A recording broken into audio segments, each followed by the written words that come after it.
Too much mud, sipping on junk the reaper, nigga. Scroll through pictures of myself, gotta face my demons, nigga. If no one else, I'ma do it myself, I plan to leave a nigga. Front on, I'm gon' lead on my own. Hustlin', ballin', got it right now, I'm strong. Yo, what it do? Is your boy Tracy TV, man. We back with another video. We back with another reaction video.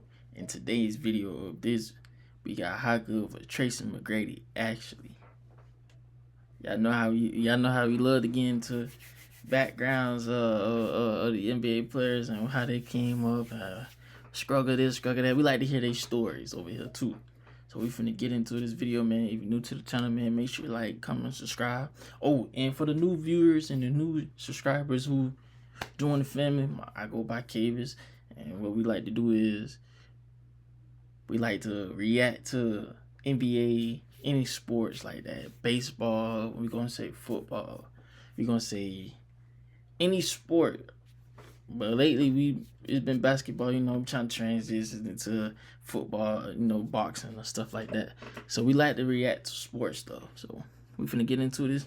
I say if you're new to the channel, man, like, comment, and subscribe. We're gonna get into it. Let's go. Tracy McGrady is a two-time NBA scoring champion, a 7-time All-Star, and a Hall of Famer who never won a playoff series. Here is the retrospective of T-Mac's glorious and peculiar career, one filled with what-ifs. We'll answer how good was McGrady actually, why he never won in the postseason, and why Kobe called him the toughest opponent he ever faced. Early life and a road to the NBA.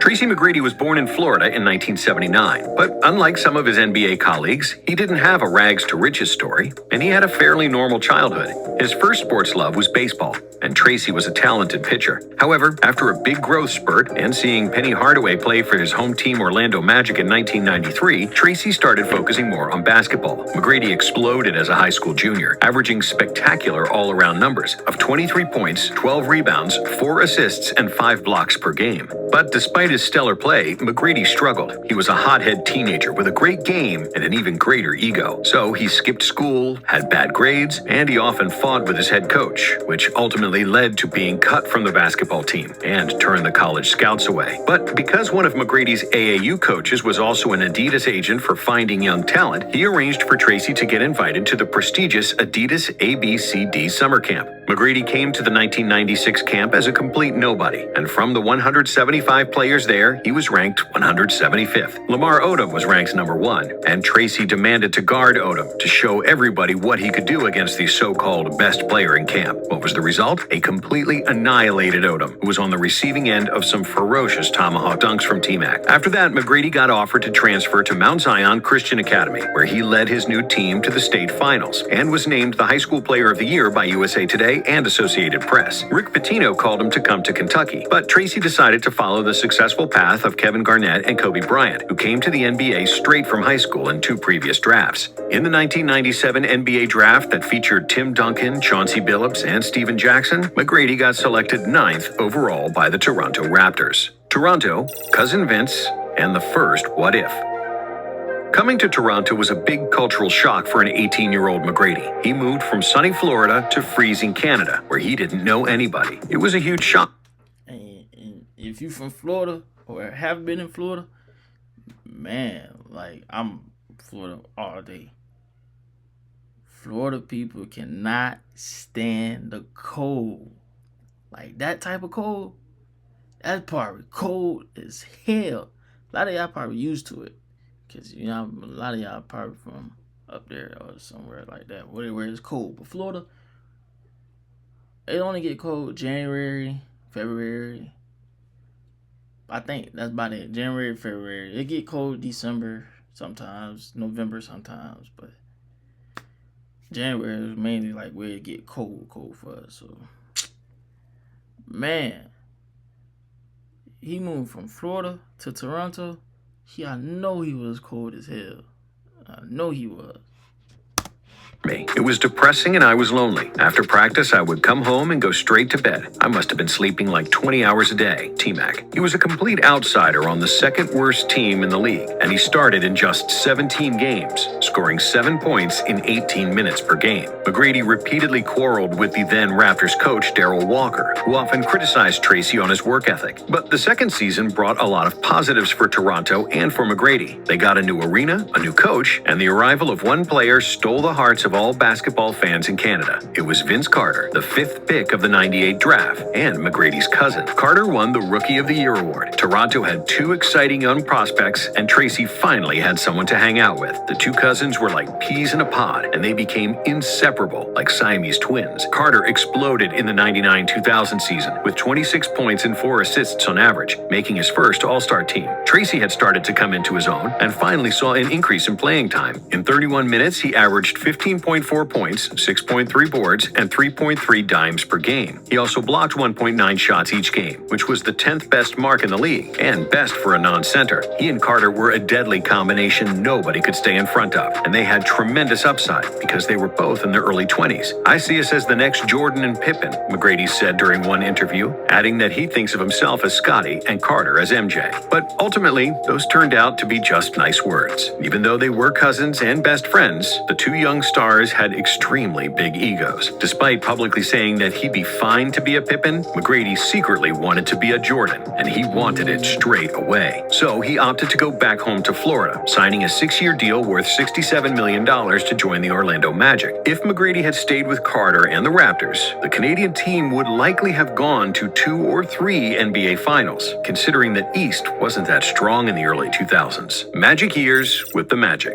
The main reason why I got to Orlando was Grant Hill. Not Florida, not the money, but Hill, Tracy said. Hill was a 5-time All-Star, just entering the prime of his career, and he and McGrady were going to become the best duo in the league, at least so we thought. Unfortunately, Hill's ankle injury got worse, and he played just 47 games in the next 4 years, and Tracy was left to carry the young Magic team on his shoulders, which he did, and then some. Max started to torture opposing defenses, with almost 27 points, 7.5 rebounds, and 4.6 assists per game. He got an All-Star nod, a place in the All-NBA second team, and the Most Improved Player award. However, the Magic had a bunch of rookies next to McGrady, and they lost in the first round of the playoffs. Next season, it was much the same. McGrady was an All-Star, and he made the first All-NBA team this time, but the Magic once again lost in the first round of the playoffs. Then, in the 2002-2003 season, we see the best of Tracy McGrady's career, as he became one of the most unstoppable offensive forces in the history of the game. He carried the entire Magic team on his shoulders, averaging 32.1 points per game, along with 6.5 rebounds and 5.5 assists. T-Mac was one of the top 5 players in three-pointers made that year, and was equally deadly from mid-range or driving to the basket. Just choose and pick your poison. I don't have any particular unstoppable move. I do everything well. It is up to the opponent to choose how I will score, McGrady said. Then came the first round of the playoffs, where Orlando barely made it as the 8th seed. The first-seeded Detroit was a tough opponent, but after 4 games, the Magic led 3-1. After the third win, the young and arrogant McGrady said, "It feels good to finally get to the second round of the playoffs." The Pistons must have heard what McGrady had said about finally advancing, and they did their best to make his life miserable. First, they destroyed Magic by 30 points in Game 5, and then they won the next 2 games, making T-Mac eat his words. For the 2004 season, McGrady had continued to dominate. He was scoring in bunches, and he had his career high against the Wizards when he poured 62 points. With 28 points on average, he was once again a scoring champion, an All-Star, and made the second All-NBA team. But it was all in vain, because Orlando was a disaster, and they finished the season with the worst record in the NBA. Completely pissed off, Tracy demanded to be traded. The Magic obliged, and he got sent to Houston in a 7-player deal. The next year, the Magic drafted Dwight Howard with the first pick, who became the best center in the NBA within 3 seasons, and Grant Hill got healthy and was an All-Star. It's another what if, but if T-Mac had stayed, he could have gone to the finals with Orlando as well. Houston, we have a problem. Houston had a solid team in 2005, with solid veterans around the 25-year-old McGrady and 24-year-old Yao Ming, who established himself as one of the best centers in the league. The most memorable moment of the season was McGrady's 13 points in 33 seconds against the Spurs, which is still the best offensive 33 seconds by anyone in NBA history. T-Mac was once again an All-Star and an All-NBA team member, and he produced his usual 25-6-5 stat line. In the first round of the playoffs, Houston played against Dallas, and the series went to Game 7. In the 7th game, one of the biggest blowouts in playoff history happened, with Dallas winning by 40 points. McGrady and Yao scored 60 of Houston's 76 points, and T-Mac definitely didn't disappoint, but he got stopped in the first round once again. Early in his second season with the Rockets, McGrady began to have back problems, which kept him off the floor on several occasions. McGrady played only 47 games, and the Rockets did not make the playoffs this season due to various injuries to McGrady and Ming. In the 2007 season, McGrady was selected for the All-Star game for the 7th time in a row, and Houston made the playoffs as the 5th seed, with great hopes. They met Utah Jazz in the first round, and the series was again decided in Game 7. You guessed it, T-Mac had lost again, despite averaging 25 points and 7 assists in the series. In the press conference after the game, T-Mac said, "This team was going to go as far as I take them. I tried my best. I tried," before suppressing tears and leaving the presser. The next season, same story. 5th seed in the West and the first round loss to the Jazz. Tracy was again playing really well, scoring 40 with 10 boards in the deciding Game 6, but he couldn't get over the talented Jazz team without the injured Yao Ming. In 2009, it was Ming who was healthy and played the best basketball of his career, but now Tracy was on the shelf, missing the start of the season because of knee and shoulder surgery, and then missing the entire season for the microfracture in the left knee, which didn't heal properly. To add insult to injury, this was the first time that his team advanced past the first round in the playoffs, with Tracy in street clothes, multiple trades, and injuries. NBA players usually reach their prime around the age of 28, when their physical ability and basketball IQ reach the same level. For McGrady, everything past the age of 28 was a struggle, and his body couldn't handle the NBA wear and tear anymore. This was mostly because of the way McGrady jumped and landed when he shot the ball, which was extremely harsh on his knees and back. For example, if you look at LeBron's landing Same thing happened to D Rose. He doing all that dunking. Messed up his knees and shit like that, ankles and shit like that, man. All that dunking.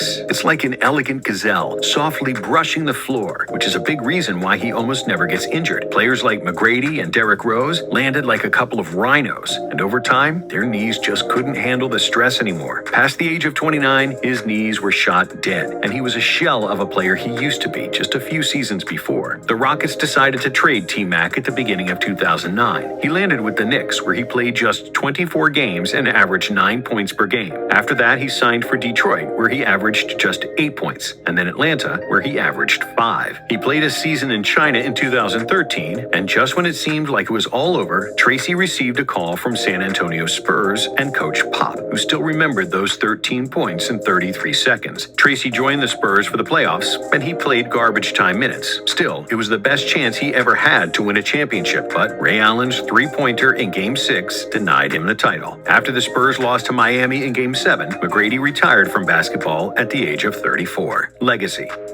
Prime T-Mac was among the best and most versatile offensive weapons we have ever seen. Mac did not have a weakness in his game, and his movements were so fluid and so smooth that it often looked like he was playing slower than he actually did. Out of all the shooting guards and small forwards of his era, only LeBron was a better passer than McGrady, who averaged over 5 assists per game in Orlando and Houston. Mac rarely turned the ball over. He was a great rebounder and a very good defensive player when he wanted to be, especially early on in his career. Tracy could create a shot out of nowhere, and during his Orlando days, he was without a doubt the best scorer in the game. This man averaged 28 points when 28 points was a lot, and the pace was among the slowest in league history, with 10 possessions per game less than 2021. When Kobe Bryant asked which player was the hardest for him to guard, he said that it was Tracy McGrady, due to his 6'8" height, his length, athleticism, and offensive versatility. Yes, Tracy never made it past the first round, and that's something unique for a player in the Hall of Fame. But even though his teams weren't successful, it was not because of him. It was just bad luck, injuries, and a lot of what-ifs. Yeah. Team number one, being never got past the first round. Number one in the playoff series. I did not know that. I did not know that.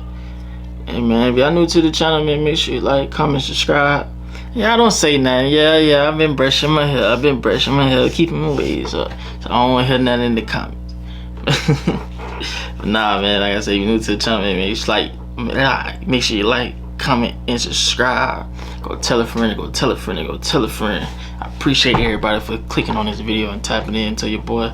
And man, see y'all next video.